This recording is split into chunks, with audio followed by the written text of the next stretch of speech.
हमने अपने पूर्व अध्यायों में प्रजनन के बारे में जाना था। हमने ये भी जाना कि प्रजनन से जुड़ी समस्याएं क्या हैं। हमको ये भी पता है कि प्रजनन जो है इसके परिणाम स्वरूप जनसंख्या में वृद्धि होती है। जनसंख्या वृद्धि जो है वो एक विस्फोट के रूप में हुई है और हम ये जानते हैं कि ये हमारे लिए थोड़ा मुश्किल सा दौर है, क्योंकि जनसंख्या जो है जिस तेज़ी से बढ़ी है उस तेज़ी से हमारे लिए जो ये संसाधन हैं वो नहीं बढ़े हैं। कहने का मतलब ये जो एक जनसंख्या वृद्धि है, इससे मनुष्य की संख्या में जो वृद्धि हुई है उससे संसाधन जो है जो वो इस्तेमाल करते हैं उनमें उसकी अपेक्षाकृत वृद्धि नहीं हुई है। अगर मैं आपसे पूछूं कि मनुष्य की मूलभूत आवश्यकताएं कौन सी हैं, तो आप कहेंगे रोटी, कपड़ा और मकान। जी हाँ, लेकिन मैं अगर ये कहूँ कि इनमें से कौन सी ऐसी दो मूलभूत आवश्यकताएं हैं जिन्हें आप हटा सकते हैं या जिसके बिना एक दो दिन तो गुजारा हो सकता है, और एक ऐसी आवश्यकता जिसके बिना मनुष्य नहीं रह सकता, तो वो है भोजन। जी हाँ, हम भोजन के लिए अपने पर्यावरण पर आश्रित है। अब ये जो पर्यावरण से उत्पन्न सारे संसाधन हैं, इन्हीं से हम अपना भोजन प्राप्त करते हैं। कहने का मतलब कि ये संसाधन इतनी तेज़ी से हमें प्राप्त नहीं हो रहे हैं, या हम कहें कि हम उतने संसाधन नहीं जुटा पा रहे हैं जितने कि मनुष्य की जनसंख्या तेज़ी से बढ़ रही है। अब इन संसाधनों को बढ़ाने के लिए हमें कुछ ऐसी तकनीकों को खोजने की आवश्यकता है कि जो इस खाद्य की जो ज़रूरत है या जो रिक्वायरमेंट है उसे वो पूरा कर सके। मनुष्य ने ऐसी ही कुछ तकनीकें जो हैं उस पर नई कार्य नीतियाँ बनाई हैं, जिसके फलस्वरूप कुछ हद तक हम इन मांग को पूरा कर सकते हैं। खाद्य नीति वृद्धि में जो कार्य नीतियों की हम बात कर रहे हैं उसमें हो सकते हैं कुछ इस तरह का एक पादप ऊतक संवर्धन, या हम इसमें जेनेटिक इंजीनियरिंग या जिसे आनुवांशिक अभियांत्रिकी भी कहते हैं। अब पादप ऊतक संवर्धन क्या है, जिसे हम इस तरह देख सकते हैं, जैसे ये एक संवर्धन माध्यम मैंने यहाँ दिखाया है। संवर्धन एक मीडियम होता है जिसमें वे सारे पोषक तत्व उपलब्ध होते हैं जो किसी एक ऊतक की वृद्धि के लिए आवश्यक होते हैं। ऊतक क्या है? ऊतक एक समान संरचना और कार्य करने वाली कोशिकाओं का समूह होता है। तो हम उसे इस तरह एक माध्यम में उन सारे पोषक तत्वों को डालकर उसकी वृद्धि कर सकते हैं, और उससे हम फिर जो चाहें, जैसे कुछ दवाइयाँ हैं, कुछ रसायन हैं, ये प्राप्त कर सकते हैं। आनुवांशिक अभियांत्रिकी जो है, इसमें क्या होता है, इसमें हम जो आनुवांशिक पदार्थ है जैसे डीएनए, जिसे हम डीऑक्सीराइबो न्यूक्लिक अम्ल कहते हैं, या जो जीन्स होते हैं, उनमें हम मनोवांछित बदलाव करके हम, जैसे अभी हमारी जो डिमांड है या जो हमारी ज़रूरत है उसे पूरा करने के लिए हम उनके जो अपने अनुरूप हम उनमें जो बदलाव लाते हैं, जो चेंजेस हम लाते हैं, उससे हम इसमें इस्तेमाल कर सकते हैं। इसके अलावा जैसे हम अब कुछ यहाँ बात कर रहे हैं कि खाद्य नीति जो है, इसमें वृद्धि की जो कार्य नीतियाँ हैं वो क्या क्या हो सकती हैं, यहाँ मैंने लिखा है, देखिए आप। पहला है पशुपालन, जिसे हम एनिमल हस्बेंड्री भी कहते हैं अंग्रेजी में। दूसरा है पादप प्रजनन, प्लांट ब्रीडिंग। तीसरा है एकल कोशिका प्रोटीन, जिसे सिंगल सेल प्रोटीन SCP कहते हैं। और चौथा है ऊतक संवर्धन, टिश्यू कल्चर। तो ये इन चार खाद्य नीतियों में जो वृद्धि लानी है, उनकी चार ये जो कार्य नीतियां हैं, आइए एक के बाद एक हम इस पे चर्चा करते हैं। सबसे पहले है पशुपालन, एनिमल हस्बेंड्री। पशुपालन नाम से ऐसा लगता है कि अगर हम इसका शब्दों को तोड़ें तो पशु और पालन मतलब पशुओं का पालन करना, पर ये केवल पशुओं का पालन ना होकर इसमें हमें उनकी देखभाल, फिर उनके प्रजनन, इन सारी बातों को शामिल करना है। अगर मैं कहूँ कि हम इसमें सबसे पहले जैसे कुछ चीज़ें हैं, कुछ जीव जंतु हैं जिनका हम पालन करते हैं। तो क्यों ये इसकी ज़रूरत हमें क्यों पड़ी? क्योंकि ये एक आजीविका के साधन के अलावा जो हमारी डिमांड है या जो हमारी ज़रूरतें हैं उसे पूरा करना है। जैसे आपको मैंने अभी बताया कि जनसंख्या वृद्धि जो हो रही है उसमें भोज्य पदार्थों की कमी हो रही है, तो इनके द्वारा भी हम उस कमी को पूरा कर सकें। इसके अलावा इसमें पशुपालन में हमको कुछ प्रबंधन की बात करनी है, क्योंकि आजकल प्रबंधन जो है वो हर जगह है, आप देख रहे हैं, और उचित प्रबंधन से ही हम आने वाली समस्याओं का निराकरण कर सकते हैं, उचित पशुओं की देखभाल कर सकते हैं, उनके खाद्य जो है पदार्थ उस पर बात कर सकते हैं। सो ऐसी बहुत सी बातें हैं जो इस प्रबंधन में की जाती हैं। तो सबसे पहले हम देखते हैं डेयरी फार्म प्रबंधन। पशुपालन, जैसा कि ये शब्द आपको दिख रहा है, अगर इसे हम तोड़कर देखें तो हमें लगता है कि पशुओं का पालन मतलब पशुपालन, परंतु ये ऐसा नहीं है। पशुपालन जो शब्द है इसमें पशुओं की देखभाल और उनका प्रजनन, इनको भी शामिल किया गया है। यहाँ पर हम देखें कि जो हम किसान हैं उनके पास पशुधन भी होता है। पशुधन क्या? जैसे आपको पता होगा, जैसे जो जानवर वो पालते हैं वो उनका एक तरह से पशुधन है। इसमें हम किन जानवरों को शामिल करेंगे? आइए देखें। इसमें है गाय, भैंस, बकरी, भेड़, ऊंट, सूअर, घोड़ा इत्यादि। ये सारे जानवर जो है ये मनुष्य के लिए लाभप्रद है, क्योंकि इनके उत्पाद जो है वो किसानों को या जो इनको पालते हैं उनके लिए लाभप्रद होता है। अब यहाँ पर हम इसमें कुक्कुट पालन और मत्स्य पालन को भी शामिल कर सकते हैं। तो कुक्कुट पालन में हम मुर्गों की बात करेंगे, और मत्स्य पालन में हम जरूरी नहीं कि केवल मछलियाँ हों, उसमें कुछ मृदुकवची जिन्हें हम मोलस्क कहते हैं, और क्रिस्टेशियाई जैसे केकड़ा जिसे हम क्रैब कहते हैं इंग्लिश में, या झींगा जिसे हम प्रॉन कहते हैं, उनको भी शामिल किया गया है। आपने देखा होगा कि प्राचीन काल से मनुष्य जो है वो इसके अलावा जिन जंतुओं का पालन करते आया है उनकी भी हम एक बार सूची देख लेते हैं। इधर देखेंगे आप, मधुमक्खी, रेशम कीट, झींगा, केकड़ा, मछलियाँ, पक्षी, सूअर, भेड़, ऊंट, घोड़ा इत्यादि। अब सदियों से जो प्राचीन काल से मनुष्य इनका पालन करते आ रहे हैं, इनसे क्या फ़ायदे हैं? हमको पता है कि इनके उत्पादों से, जैसे हम देखते हैं कि कुछ रेशम कीट है उससे रेशम प्राप्त करना, पक्षियों से उनके अंडे और मांस प्राप्त करना, मधुमक्खी जो है इससे शहद मिलता है जो आयुर्वेद की दवाइयों में भी इस्तेमाल होता है, मोम भी प्राप्त होता है। तो ये सारे उत्पाद जो है ये फ़ायदेमंद है। अब अगर विश्व पटल पर हम इसकी बात करते हैं तो 70% से अधिक पशुधन जो है वो केवल भारत और चीन में उपलब्ध है। पर जब हम इन विश्व फार्म उत्पादों के संदर्भ में बात करते हैं तो इन देशों का योगदान मात्र 25% है। तो क्या ये सही है? नहीं है। तो हमें क्या करना चाहिए? हमें जो ये पारंपरिक पद्धतियां हैं इनके अलावा भी कुछ अन्य पद्धतियों को या नई कार्य नीतियों को, नई तकनीकों को इस्तेमाल करना होगा, शामिल करना होगा, ताकि हम इनकी गुणवत्ता, इनकी उत्पादकता जो है उसे सुधार पाएं।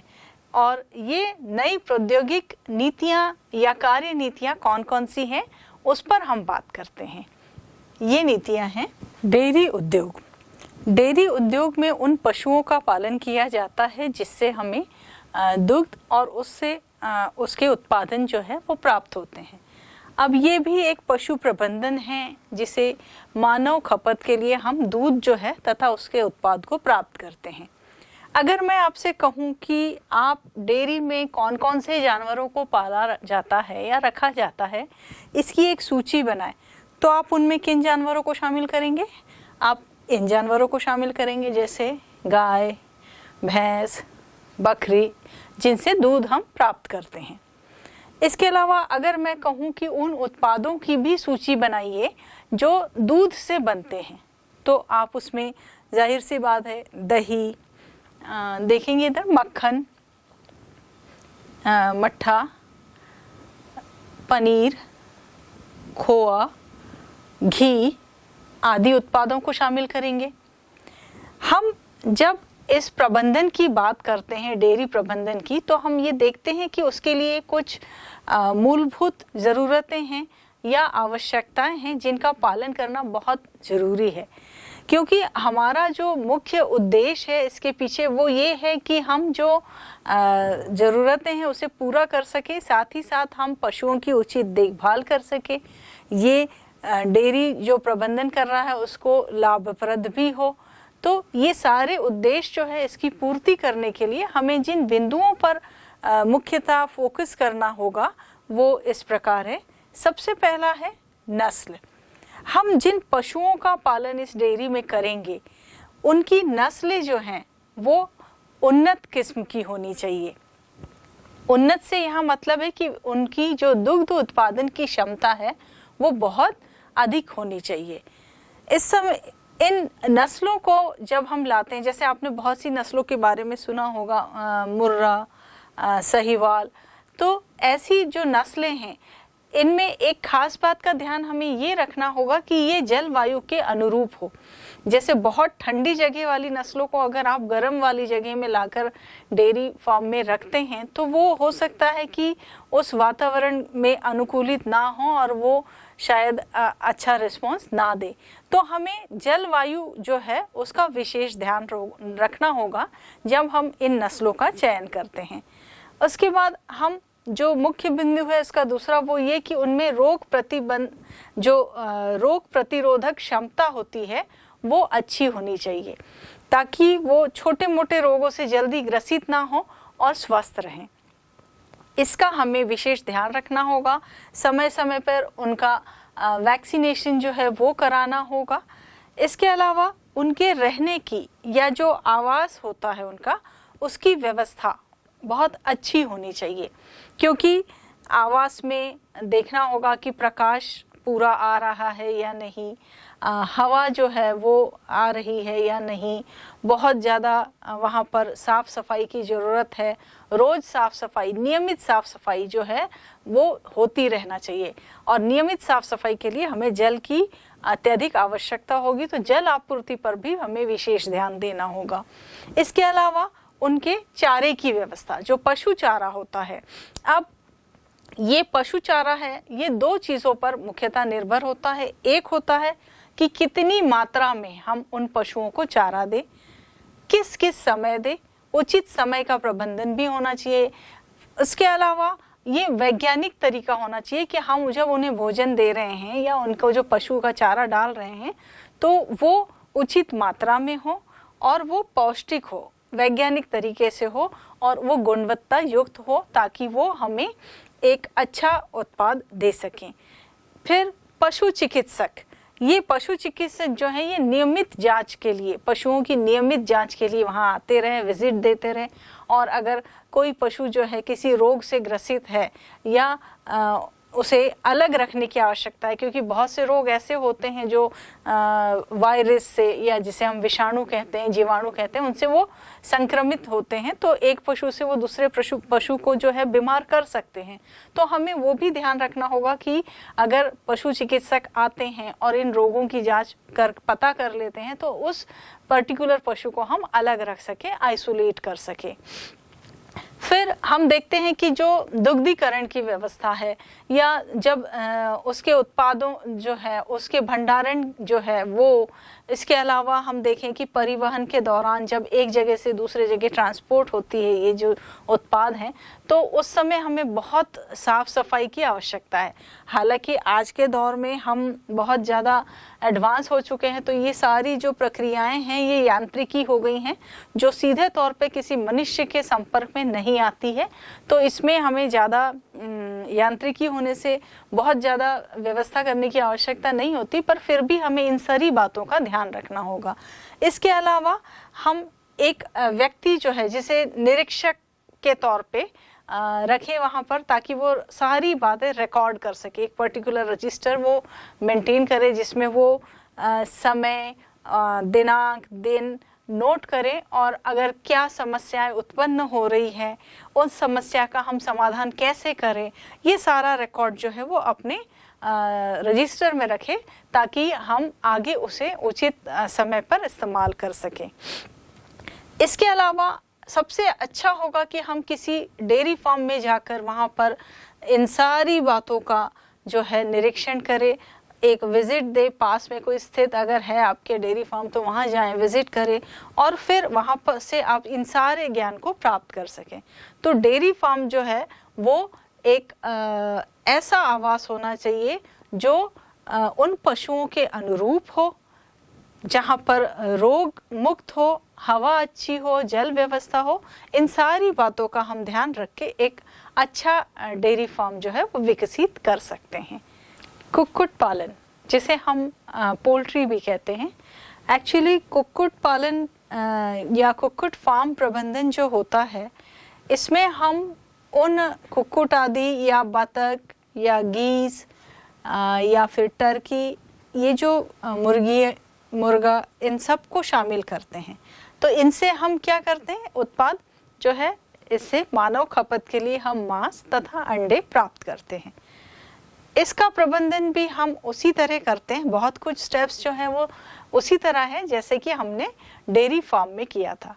यहाँ पर हमें किन किन बातों का ध्यान रखना होगा, यहाँ पर हम उन बातों का ही ध्यान रखते हैं जैसे कि आवास व्यवस्था। आपको पता होगा कि आवास जो है इनका एक रैक नुमा होता है, जिसमें बहुत सी मुर्गियों को एक साथ रखा जाता है, और इनके भी हमें चारे की, प्रकाश की, हवा की जो व्यवस्था है वो वैज्ञानिक तरीके से होनी चाहिए, इसका विशेष ध्यान रखना होगा। इसके अलावा अगर हम देखें तो इसमें हमें नस्लों पर विशेष ध्यान देने की ज़रूरत है। यहाँ पर जैसे कुछ नस्लें जो हैं लेग हॉर्न, जैसा कि आप देख रहे हैं एक उदाहरण के तौर पे, तो ऐसी नस्लों का पालन हमें इनमें करना चाहिए।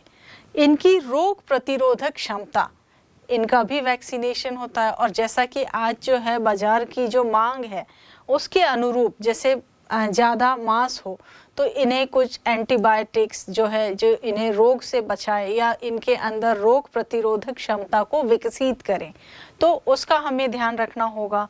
कुछ वैक्सीन्स जो हैं वो देनी होगी ताकि ये रोगों से लड़ सके। ज़्यादा मांस उत्पन्न करने वाली हो, फ्लैशी हो, इसका भी विशेष ध्यान रखना होगा। फिर इनके चारे की, कि इन्हें हम खाने में क्या दें, इनकी भी डाइट होती है कि जो वैज्ञानिक तरीका है उसी के अनुरूप दें, ताकि ये स्वस्थ रहें और ये हमें उत्पादों में या उनकी जो मांस की रिक्वायरमेंट है उसे वो पूरा कर सकें। इसके अलावा इनके जो फार्म है, पोल्ट्री फार्म है, इसमें भी एक पशु चिकित्सक आए जो इनकी विशेष ध्यान रखे। अगर ये किसी रोग से ग्रसित है तो आपको पता होगा, आपने शायद सुना भी होगा कि बर्ड फ्लू अभी रिसेंटली हुआ था, तो आपने देखा होगा कि बर्ड फ्लू का एक विपरीत प्रभाव जो है बहुत पड़ा था मार्केट पे, कि लोगों ने मांस और अंडे जो है वो खाना या उसकी जो खपत है वो बहुत कम हो गई थी। तो उससे जो है जो पोल्ट्री फार्म वाले लोग थे उनको काफ़ी नुकसान का सामना करना पड़ा। पर बर्ड फ्लू जो है ये एक विषाणु जनित रोग है। जैसे फ्लू होता है ह्यूमन बींग्स में या मनुष्य में, वैसे ही ये पक्षियों में होने वाला रोग है जो विषाणु के द्वारा, हवा द्वारा फैलता जाता है। तो हमें उस समय विशेष ध्यान ये रखना होगा कि जो पक्षी इस रोग से ग्रसित है उसे हम अलग कर दें, आइसोलेट करें, ताकि जो बाकी पक्षी हैं साथ वाले वो इस रोग से ग्रसित ना हो। तो ये विशेष सावधानी जो है वही कर पाएगा जिसे इसका ज्ञान हो। इसीलिए वैज्ञानिक तरीकों की और चिकित्सकों की आवश्यकता जो है इस फार्म में विशेष तौर पे होती है।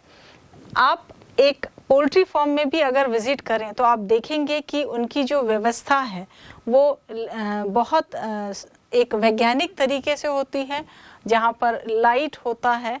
आपने देखा होगा जो चूजे निकलते हैं तो आर्टिफिशियली वहाँ टेम्परेचर को मेंटेन करना है, तो वो लाइट के द्वारा उतनी वार्मथ, जिसे गर्माहट हम कहते हैं, वो प्रदान की जाती है। तो ये सारे वैज्ञानिक तरीके हैं जिसे सीखने की आवश्यकता है, ताकि ये जो पोल्ट्री फार्म प्रबंधन है ये भी एक बहुत अच्छा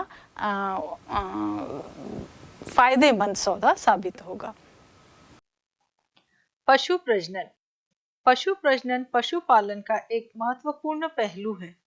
पशु प्रजनन का उद्देश्य पशुओं के उत्पादन को बढ़ावा देना तथा उनके उत्पादों की वांछित गुणवत्ता में सुधार करना है। हम नस्ल शब्द से क्या समझते हैं? पशुओं का वह समूह जो वंश तथा सामान्य लक्षणों जैसे सामान्य दिखावट, आकृति, आकार, संस्रूपण आदि के समान हो, एक नस्ल कहलाते हैं। एक ही नस्ल के पशुओं के मध्य जब प्रजनन होता है तो वह अंत प्रजनन कहलाता है, जबकि भिन्न भिन्न नस्लों के मध्य प्रजनन कराया जाए तो वह बहिःप्रजनन कहलाता है। अंत प्रजनन। अंत प्रजनन का अर्थ एक ही नस्ल के अधिक निकटस्थ व्यक्ति के मध्य 4 से 6 पीढ़ी तक संगम होना है। प्रजनन की कार्यनीति इस प्रकार है।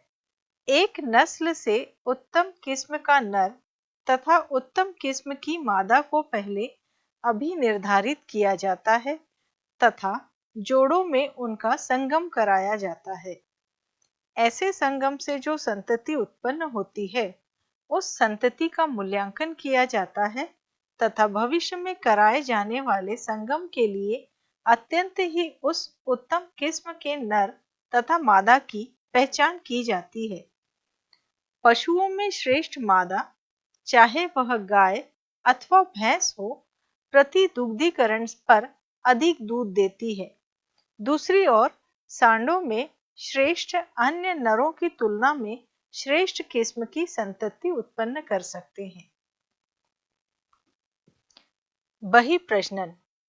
बिना किसी संबंध वाले पशुओं के मध्य होने वाले प्रजनन ही बहिःप्रजनन कहलाते हैं। इसमें एक नस्ल की अथवा भिन्न भिन्न नस्लों अथवा भिन्न प्रजातियों की वेष्टियां भाग लेती हैं। बहिःसंकरण। एक ही नस्ल के भीतर पशुओं के संगम की यह क्रिया बहिःसंकरण कहलाती है, परंतु इसमें 4 से 6 पीढ़ियों तक दोनों ओर की किसी भी वंशावली में उभय पूर्वज नहीं होना चाहिए। इस संगम के परिणाम स्वरूप जो संतति उत्पन्न होती है वह बहिःसंकरण कहलाती है। संकरण। इस विधि में एक नस्ल की श्रेष्ठ नर और दूसरी नस्ल की श्रेष्ठ मादा के साथ संगम कराया जाता है। संकरण दो विभिन्न नस्लों के वांछनीय गुणों के संयोजन में सहायक होता है। संतति संकर पशुओं का प्रयोग व्यापारिक स्तर पर उत्पादन के लिए किया जा सकता है। हिसरडेल भेड़ की एक नई नस्ल है जिसका विकास पंजाब में बीकानेरी एविस भेड़ तथा मैरिनो रेम्स मेढ़ा या मेष के बीच संगम कराने से हुआ। अंतःविशिष्ट संकरण। इस विधि में दो विभिन्न प्रजातियों के नर तथा मादा पशुओं के मध्य संगम कराया जाता है। कुछ मामलों में संतति में दोनों जनकों के वांछनीय गुण सम्मिलित हो जाते हैं तथा इस संतति का पर्याप्त आर्थिक महत्व होता है, जैसा कि खच्चर।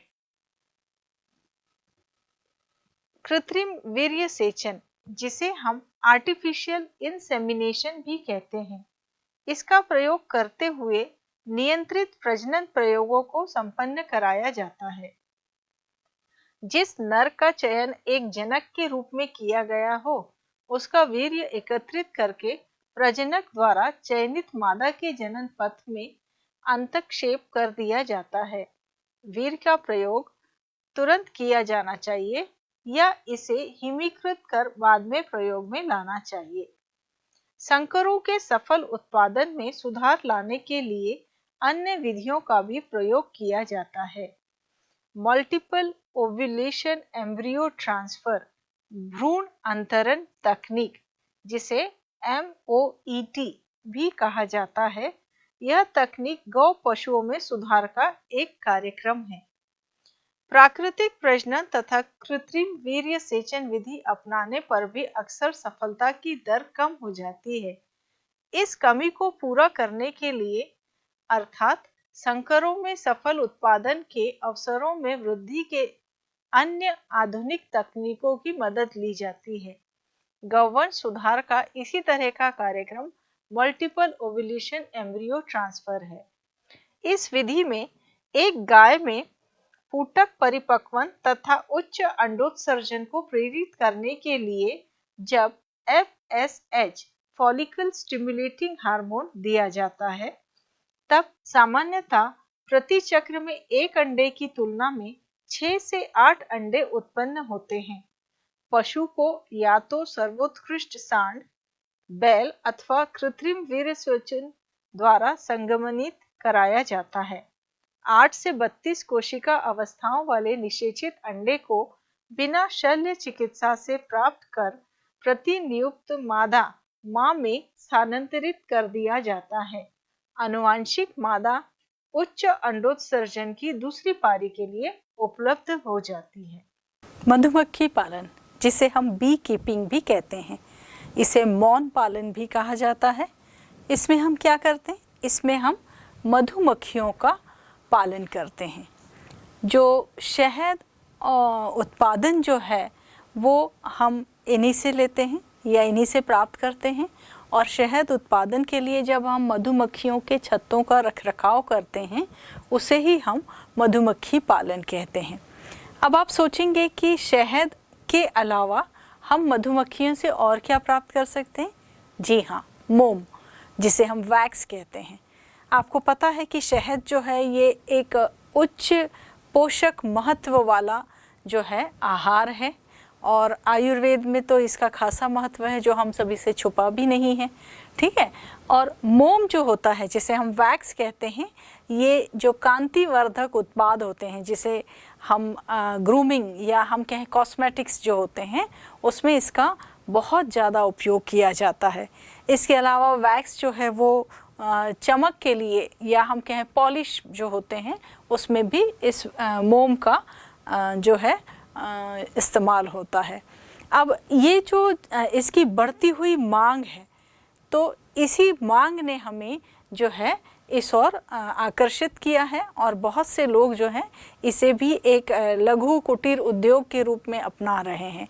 हालांकि इस व्यवसाय के लिए बहुत ज़्यादा ज्ञान की आवश्यकता नहीं है, पर हाँ, एक विशेष प्रकार के ज्ञान की आवश्यकता है, जो कि बहुत से इंस्टीट्यूट या हम कहें बहुत से संगठन जो हैं वो मधुमक्खी पालन की शिक्षा जो है वो प्रदान करते हैं। अब यहाँ पर हम ये भी देखें कि इसमें बहुत श्रम की आवश्यकता नहीं है, हमने जैसा पहले भी कहा। तो इसे करने के लिए हम कैसे या किन बिंदुओं का पालन करें, तो वो आसान बिंदु क्या क्या हैं थोड़ा हम देख लें। सबसे पहला है कि हम इन्हें कहाँ पालें या कौन सी जगह इनके पालन के लिए उपयुक्त होगी। तो वो जगह हो सकती है जैसे जंगली झाड़ियाँ, फलों के बगीचे, लहलहाती फसलें जहाँ पर कि बहुत बड़ा कृषि क्षेत्र हो जो, या चारागाह जहाँ पर कि जानवर जो है वो चरने के लिए हम छोड़ते हैं, तो ऐसी जगह इनके लिए उपयुक्त होती हैं। ठीक है। जगह के बाद हम देखें कि इनकी बहुत सी प्रजातियां हैं उपलब्ध जिन्हें पाला जाता है, लेकिन सामान्यतः एपिस इंडिका, ये जो आप देख रहे हैं एपिस इंडिका जो है, सामान्यतः इसका पालन इसमें किया जाता है। इसके अलावा जो मधुमक्खी के छत्ते होते हैं जिसमें वो रहती हैं, तो उन्हें कहाँ रखा जाए, तो वो हम या तो घर की छतों पर, आंगन में या बरामदों में हम कहीं भी इन्हें रख सकते हैं या इनका उसमें रखकर पालन कर सकते हैं। अब इसमें मैंने कहा कि एक विशेष ज्ञान की आवश्यकता है। तो वो विशेष ज्ञान क्या हो सकता है कि हमें जब इनको पकड़ना है या इन्हें पकड़कर हमें उस छत्ते में डालना है, इनका रख रखाव, तो हमें उसके लिए बहुत ज़रूरी है ये जानना कि इनका स्वभाव कैसा है या इनकी प्रकृति कैसे है, उसका ज्ञान होना बहुत आवश्यक है। इसके अलावा हमें इनका जो प्रबंधन है वो अलग अलग मौसम में अलग अलग होता है, तो मौसम के अनुरूप इनका प्रबंधन करना वो भी आना चाहिए। इसलिए जो है मैंने कहा कि जो संगठन इसकी विशेष शिक्षा देते हैं उसे अगर कर लिया जाए तो ये एक बहुत अच्छा कहना चाहिए कि बहुत अच्छा हमारे लिए प्रबंधन जो है मधुमक्खी का हम कर सकते हैं। इसके अलावा हम जो चीज़ें उत्पाद इससे प्राप्त करते हैं, जैसे मैंने कहा शहद और मोम, तो उसका रख रखाव कैसा हो वो भी हमें आना चाहिए, नहीं तो वो भी खराब होने की संभावना बनी रहती है। अब इसके अलावा एक बहुत अच्छी बात जो है वो ये कि ये जो मधुमक्खियाँ होती हैं ये परागणक जो है पॉलिनेटिंग एजेंट्स के रूप में भी काम करती हैं। तो कुछ फसलें हैं जैसे सूरजमुखी, सरसों, सेब और नाशपाती, खासकर ये जो 4 नाम मैंने लिए, इन फसलों के लिए ये जो है परागणक या पॉलिनेटिंग एजेंट का काम करती हैं। तो एक आपको पता है कि परागण की प्रक्रिया में पोलन ग्रेन्स, जिसे हम परागकण कहते हैं, उनका ट्रांसफ़र होता है कि एक फ्लावर से दूसरे फ्लावर में वो ट्रांसफ़र करने वाले एजेंट का काम करती है। तो अगर ये ऐसी जगह हम इसको रखें या ऐसे फसलों के पास अगर ये काम किया जा रहा है तो उससे क्या होगा कि जो फसल उत्पादन है उसमें बहुत ज़्यादा सुधार होगा। फसल उत्पादन बढ़ेगा तो नेचुरली आय भी बढ़ेगी। तो ये जो एक मधुमक्खी पालन है या जो बी कीपिंग है, ये भी एक अच्छा कुटीर उद्योग जो है वो अस्तित्व में आया है।